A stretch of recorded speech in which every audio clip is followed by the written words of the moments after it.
আচ্ছা, কর্ডাটা হচ্ছে মেনলি এই প্রাণীগুলো যেগুলো হয় সেগুলো হচ্ছে ট্রিপ্লোব্লাস্টিক হয়। এদের বডিতে হচ্ছে সিলোম উপস্থিত থাকে, আর প্রকৃত সিলোমা উপস্থিত থাকতে পারে।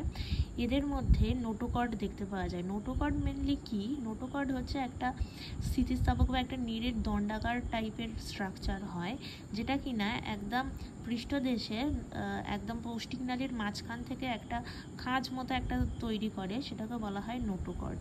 আর এই নোটোকর্ডটা ভ্রূণ অবস্থা থেকে তৈরি হয় মেনলি।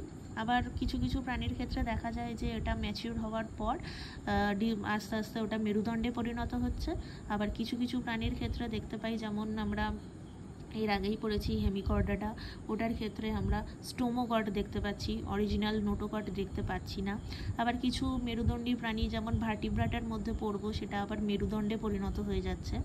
তো এখানে যখন মেরুদণ্ডে পরিণত হয়ে যায় তখন সেটাকে বলা হয় কর্ডা ডরসালিস বলা হয়, ঠিক আছে। আর নোটোকর্ড ছাড়া এখানে নার্ভ কর্ড থাকছে। নার্ভ কর্ডের মধ্যে মেনলি এটার নার্ভ কর্ডটা ফাঁপা হয়, গোটা বডি জুড়েও কিছু নার্ভ থাকে, আবার মস্তিষ্ক আর সুষুনাকাণ্ডের মধ্যেও থাকে। গিল স্লিটস বা ফুলকা কিছু ছিদ্র থাকে, গলবিলের মধ্যে কিছু ফুলকা ছিদ্র থাকে, সেটা সারা জীবনও থাকতে পারে, আবার লাইফ সাইকেলের কোনো একটা পার্টিকুলার স্টেজেও থাকতে পারে। আচ্ছা, এর লেজ থাকতেও পারে আবার নাও থাকতে পারে।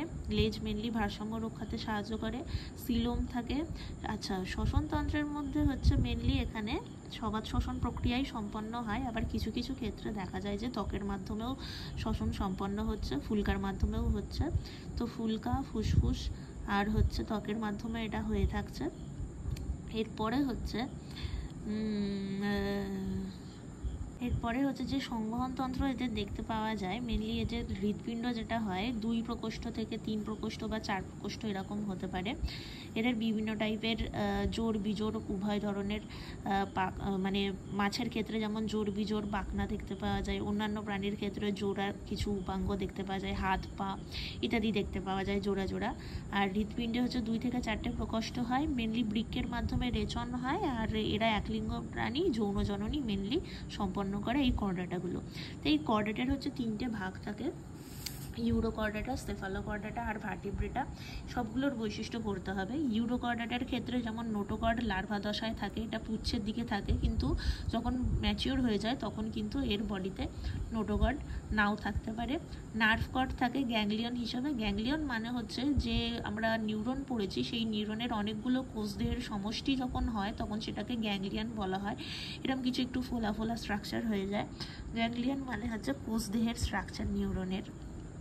এখানে টিউনিসিন নামক এক ধরনের সেলুলোজ টাইপের এক ধরনের টিউনিক থাকে বা পর্দা থাকে ইউরোকর্ডাটার। তো এরকম টিউনিকের মতো স্ট্রাকচার থাকে, তাই জন্য এই ইউরোকর্ডাটাকে বলা হয় টিউনিকেটা, ঠিক আছে। টিউনিসিন নামক এক ধরনের সেলুলোজের একটা আবরণ থাকে যেটা টিউনিক বা পর্দা তৈরি করে, এবং তাই জন্য ইউরোকর্ডাটাকে বলা হয় টিউনিকেটা। এর যে পরিপাকনালী সেটা ইউ আকৃতির হয়। এর যে রেচন সেটা 2টো গ্রন্থি এবং একটা সেলের মাধ্যমে হয়, নিউরাল গ্রন্থি, পাইলোরিক গ্রন্থি, আর হচ্ছে নেফ্রোসাইট কিছু সেল থাকে নেফ্রনের, তার মাধ্যমে হয়ে থাকে। এখানে লার্ভাল স্টেজের নাম হচ্ছে অ্যাসিডিয়াল লার্ভা। এখানে কিন্তু কিছু রেট্রোগ্রেসিভ মেটামরফোসিস দেখতে পাওয়া যায়, মানে কিছু রূপান্তর এদের বডিতে দেখতে পাওয়া যায়। আচ্ছা, এরপরে হচ্ছে কিছু রূপান্তর মানে হচ্ছে লার্ভা দশায় রেট্রোগ্রেসিভ মেটামরফোসিস মানে হচ্ছে লার্ভা দশায় কিছু বৈশিষ্ট্য দেখতে পাওয়া যায় যেটা ওদের যখন বডিটা পরিণত হয় বা ম্যাচিওর হয় তখন সেই বৈশিষ্ট্যগুলো আর দেখতে পাওয়া যায় না, শুধুমাত্র লার্ভা দশাতেই দেখতে পাওয়া যায়, সেটাকে বলা হয় রেট্রোগ্রেসিভ মেটামরফোসিস। তো এক্সাম্পলের মধ্যে ডলিওলাম, অ্যাসিডিয়া, এই নামগুলো আমি বাংলায় লিখেছি, কিন্তু এগুলো সব সায়েন্টিফিক নেম পড়তে হবে ইংলিশে বই থেকে। ইউরোকর্ডাটা গেল। সেফালোকর্ডাটার মধ্যে মেনলি ট্রাঙ্ক থাকে, লেজ থাকে, কিন্তু এর কিন্তু মস্তক নেই। এর বডিতে এক ধরনের মায়োটম পেশি থাকে যেটা ভি শেপের হয়।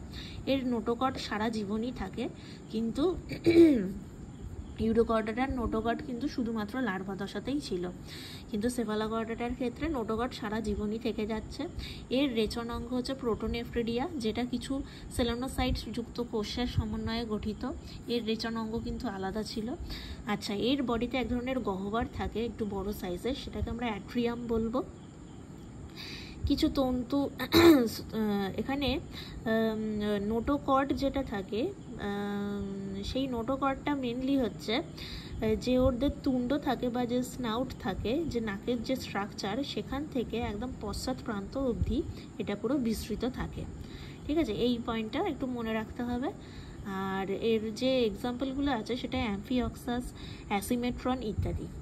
এরপরে হচ্ছে ভার্টিব্রাটা, যেটা আরেকটু উন্নত, যেখানে মাথা, গ্রীবা, দেহকাণ্ড, লেজ ইত্যাদি পার্টে বিভক্ত থাকে বডিটা।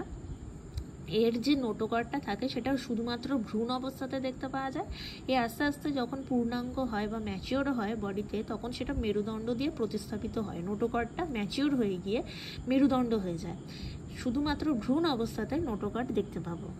এর যে মাথার যে স্ট্রাকচার সেটা করোটি বা ক্রেনিয়াম বলা হয়, এবং এই ভার্টিব্রাটাকে ক্রেট্রিয়েটা বলা হয়, যেহেতু এই করোটি বা ক্রেনিয়াম থাকে বলে। এর যে নার্ভ কর্ড থাকে সুষুম্নাকাণ্ড এবং মস্তিষ্ক ইত্যাদি সমন্বয়ে গঠিত হয়। গলবিলীয় কিছু ফুলকা দেখা যেতেও পারে, আবার সারা জীবন নাও থাকতে পারে। লাইফ সাইকেলের যে কোনো একটা স্টেজে ভ্রূণ অবস্থাতে থাকতে পারে, আবার ম্যাচিওর অবস্থাতে সেটা ডিজলভও হয়ে যেতে পারে। এর সংবহনতন্ত্র অবশ্যই করে হচ্ছে বদ্ধ সংবহনতন্ত্র দেখতে পাওয়া যায়। আর এদের রেচন অঙ্গ মেনলি হচ্ছে বৃক্ক। বৃক্কের অসমোরেগুলেশনের মাধ্যমে এদের রেচন সম্পন্ন হয়। এটা গেল হচ্ছে কর্ডাটার তিনটে ভাগ, সেটা হচ্ছে ইউরোকর্ডাটা, সেফালোকর্ডাটা আর ভার্টিব্রাটা। ভার্টিব্রাটার হচ্ছে দুটো ভাগ থাকে, অ্যাগনাথা আর হচ্ছে ন্যাথোস্টোমাটা। ভার্টিব্রাটার দুটো ভাগের মধ্যে হচ্ছে মেনলি চোয়ালের ওপর বেস করে এই ক্লাসিফিকেশনটা হয়েছে। আগ্নাথায় যেমন চোয়াল নেই, কিন্তু ন্যাথোস্টোমাটার ক্ষেত্রে কিন্তু চোয়াল আছে। তো এই আগ্নাথার চোয়াল নেই মানে ওর মুখচিত্রটা একটু গোলাকার টাইপের হয়, আর চোষক থাকে, তার মাধ্যমে ওরা আটকে যেতে পারে।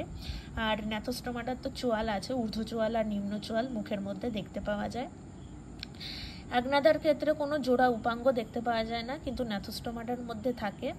এর অ্যাগনাথার দেহটা একটু বেলনাকার শেপের হয়। এর বডির মধ্যে তরুণাস্থি থাকে।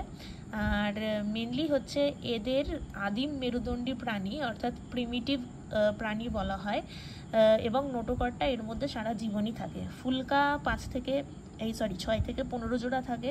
হৃৎপিণ্ডে একটি নিলয় আর একটি অলিন্দ থাকতে পারে। এর নেফ্রনটা হচ্ছে মেসোনেফ্রিক নেফ্রন হয়, আর এর লার্ভাল স্টেজটার নাম হচ্ছে অ্যামেসিটিস। তো আর ন্যাথোস্টোমাটার ক্ষেত্রে কিছু এক্সট্রা বৈশিষ্ট্য আছে, যেমন এর স্নায়ুতন্ত্র একটু উন্নত হয়, মস্তিষ্ক সুষুম্নাকাণ্ডের সমন্বয়ে গঠিত হয়। এর করোটি স্নায়ু থাকতে পারে, 10 থেকে 12 জোড়া করোটি স্নায়ু থাকে। এর নোটোকর্ড হচ্ছে ভ্রূণ দশায় থাকে, কিন্তু পূর্ণাঙ্গ যখন হয়ে যায় তখন এর মেরুদণ্ড ওটা দিয়ে প্রতিস্থাপিত হয়ে যায়, বা নোটোকর্ডটা ম্যাচিওর হয়ে মেরুদণ্ডে পরিণত হয়ে যায়। এর অন্তঃকর্ণ থাকে 3টি, অর্ধবৃত্তাকার এর মধ্যে অন্তঃকর্ণ থাকে, এবং যার মধ্যে 3টি অর্ধবৃত্তাকার নালীর মতো স্ট্রাকচার থাকে। আর ন্যাথোস্টোমাটার মধ্যে কিন্তু অলফ্যাক্টরি কিছু থলি থাকে। তো আগ্নাথা যারা হয়, যেমন ল্যাম্প্রে, হ্যাগফিশ, এদের কিন্তু চোয়াল থাকে না, এদের হচ্ছে চোষকের মাধ্যমে এরা আটকাতে পারে। আর যারা হচ্ছে ন্যাথোস্টোমাটা হয়, মানে মাছ, মানে কন্ড্রিকথিস, অস্টিকথিস, অ্যামফিবিয়া, রেপটিলিয়া, এভিস, ম্যামেলিয়া সব হচ্ছে এই ন্যাথোস্টোমাটার আন্ডারে পড়বে। তো এখানে কন্ড্রিকথিস আর অস্টিকথিসের একটা পার্থক্য করে ইনফরমেশন জেনে নিই। কন্ড্রিকথিসে মেনলি হচ্ছে তরুণাস্থি থাকে, আর অস্টিকথিস হচ্ছে অস্থি বিশিষ্ট মাছ, অর্থাৎ একটু শক্ত যে স্ট্রাকচারটা হাড় দিয়ে তৈরি, কিন্তু কন্ড্রিকথিস হচ্ছে একটু নরম টাইপের তরুণাস্থি বিশিষ্ট মাছ হয়। এই আঁশের টাইপটায়, এই কন্ড্রিকথিস মাছে যে আঁশটা দেখতে পাওয়া যায় সেটা প্ল্যাকয়েড টাইপের আঁশ, আর অস্টিকথিসে গ্যানয়েড, সাইক্লয়েড বা টিনয়েড টাইপের আঁশ দেখতে পাওয়া যায়। এই কন্ড্রিকথিসের যে লেজের শেপটা হয় সেটা হচ্ছে হেটেরোসার্কেল হয়, মানে পার্টিকুলার কোনো এরকম আকার থাকে না, হেটেরোসার্কেল টাইপের হয়, যেটা হাঙরের ক্ষেত্রে দেখতে পাবো। কিন্তু এই হোমোসার্কেল যে লেজটা দেখতে পাবো আমরা, বা ডাইফিওসার্কেল যেটা অস্টিকথিসের ক্ষেত্রে, সেটা হচ্ছে পার্টিকুলার একটা শেপ মতো থাকবে। আচ্ছা, কন্ড্রিকথিসের ক্ষেত্রে কিন্তু কোনো পটকা থাকে না, কিন্তু অস্টিকথিসে কিন্তু পটকা থাকে। পটকা কিসে হেল্প করে না, জলের প্লবতা রক্ষাতে হেল্প করে, মাছকে ভাসতে সাহায্য করে। আচ্ছা, এর যে ফুলকা ছিদ্র থাকে, প্রায় 5 থেকে 6 জোড়া ফুলকা ছিদ্র থাকে, এবং কানকো দিয়ে সেই ছিদ্রগুলো, শুধুমাত্র এই ছিদ্রগুলো কানকো দিয়ে ঢাকা থাকে না। ঠিক আছে, কিন্তু এখানে শুধুমাত্র ফুলকা ছিদ্র থাকে। আর অস্ট্রিকথিসের ক্ষেত্রে কি দেখা যায়, এর শ্বাসঙ্গ ফুলকাই দেখতে পাওয়া যায় এবং এর যে ফুলকাটা থাকে সেটা কানকো দিয়ে ঢাকা থাকে। এখানে কিছু স্পাইরাল কপাটিকা থাকে, কিন্তু এর ক্ষেত্রে থাকে না। এখানে ক্লাসপার, অর্থাৎ এখানে একটা ছোট ছিদ্র মতো থাকে পায়ুর দিকে, সেটাকে সঙ্গম অঙ্গ বলা হয়। এই কন্ড্রিকথিসের ক্ষেত্রে থাকে, কিন্তু অস্ট্রিকথিসের ক্ষেত্রে থাকে না। রেচন পদার্থ মেনলি হচ্ছে এর ইউরিয়া, কিন্তু এটার অ্যামোনিয়া। বৃক্ক দুটোরই মেসোনেফ্রিক টাইপের হয়। আর কন্ড্রিকথিসে করোটি স্নায়ুর সংখ্যা 10 জোড়া হয়। কন্ড্রিকথিসের এক্সাম্পল কি হবে, হাঙর, শঙ্কর এগুলো। আর অস্ট্রিকথিসের এক্সাম্পল হবে কই, রুই, কাতলা এগুলো। আচ্ছা, এখানে হচ্ছে অ্যামফিবিয়া আর রেপটিলিয়াটাও বলে দেওয়া আছে। অ্যামফিবিয়া মানে হচ্ছে যারা উভচর হয়, এর হৃৎপিণ্ডের প্রকোষ্ঠ হচ্ছে 3খানা হয়। আর রেপটিলিয়া একটু উন্নত হয়ে যায়। তো এদের ক্ষেত্রে হচ্ছে 4টে প্রকোষ্ঠ দেখতে পাওয়া যায়। অ্যাকচুয়ালি একটা প্রকোষ্ঠ অসম্পূর্ণভাবে বিভক্ত থাকে। এখানে করোটি স্নায়ু 10 জোড়া থাকে, এখানে করোটি স্নায়ু 12 জোড়া থাকে। এর শ্বাসঙ্গ ফুলকা, ফুসফুস, ত্বক, গলবিল ইত্যাদির মাধ্যমেও শ্বসন সম্পন্ন করে, কিন্তু রেপটিলিয়ার ক্ষেত্রে শুধুমাত্র ফুসফুসই থাকে। যেহেতু অ্যামফিবিয়ার হচ্ছে তোমার ট্যাডপোল যে লার্ভা দেখতে পাওয়া যায়, অর্থাৎ ব্যাঙাচি দেখতে পাওয়া যায়, ওরা হচ্ছে জলে থাকে, তাই জন্য ওদের শ্বসন কার্যের জন্য ফুলকা দরকার হয়। আবার ব্যাঙের ক্ষেত্রে ত্বক বা গলবিলের সাহায্যেও কিছুটা শ্বসন আমরা পড়েছি হতে পারে। আবার ফুসফুসও দেখতে পাওয়া যায় কিছু কিছু অ্যামফিবিয়ান্সদের ক্ষেত্রে। নিষেক পদ্ধতি বহির্নিষেক হয়, অর্থাৎ শুক্রাণু ডিম্বাণু জলের মধ্যে নির্গত হয়ে বাইরে নিষেক পদ্ধতি সম্পন্ন হচ্ছে, কিন্তু রেপটিলিয়ার মধ্যে কিন্তু শুক্রাণু ডিম্বাণু বাইরে নির্গত হচ্ছে না, সেটা বডির মধ্যেই নিষেক সম্পন্ন হচ্ছে। এর জ্ঞানেন্দ্রিয় হিসাবে জ্যাকবসনের অর্গান থাকছে, যেটাকে বলা হয় ভেমোরোন্যাসাল অর্গান। এর জ্যাকবসনের অর্গান থাকবে, মধ্যকর্ণ থাকবে, অন্তঃকর্ণ থাকবে, সবই থাকছে। আচ্ছা, আর কিছু এক্সট্রা কিছু বৈশিষ্ট্য আছে পার্থক্য ছাড়াও, যেমন এর শীতঘুম দেখা যায়, অন্তঃকঙ্কাল অস্থিময়, এবং অন্তঃকঙ্কালে যে অক্সিপিটাল কন্ডাইল থাকে সেটা হচ্ছে 2টো থাকে। এর লার্ভা হচ্ছে নাম হচ্ছে লার্ভাল স্টেজের নাম হচ্ছে ট্যাডপোল। ইকথিওফিশের উপাঙ্গ কিন্তু থাকছে না। এর বডিতে কিছু উপাঙ্গ থাকে, কিন্তু ইকথিওফিশের কিন্তু কোনো উপাঙ্গ বা কোনো হাত পা থাকছে না। এর অগ্রপদে 4টে আঙুল, পশ্চাৎপদে 5খানা আঙুল দেখতে পাওয়া যায়। আর রেপটিলিয়ার ক্ষেত্রে ওদের যে গায়ের যে চামড়াটা হয় সেটা শুষ্ক টাইপের হয়, সেখানে স্পাইন থাকে যেটা হচ্ছে আঁশের মতো দেখতে হয়, আবার সেটাকেই বলা হচ্ছে স্কিউটস। আচ্ছা, ক্লোয়াকা ছিদ্র থাকে, যেটাকে অবসারণী ছিদ্র বলা হয়। সেই অবসারণী ছিদ্রটা মেনলি ভালো নাম হচ্ছে ক্লোয়াকা, এটা আমরা ব্যাঙের ক্ষেত্রেও পড়েছি। এটা আড়াআড়িভাবে অবস্থিত থাকে। এর অগ্রপদে হচ্ছে 5টা, পশ্চাৎপদেও 5টা নখরযুক্ত আঙুল থাকে।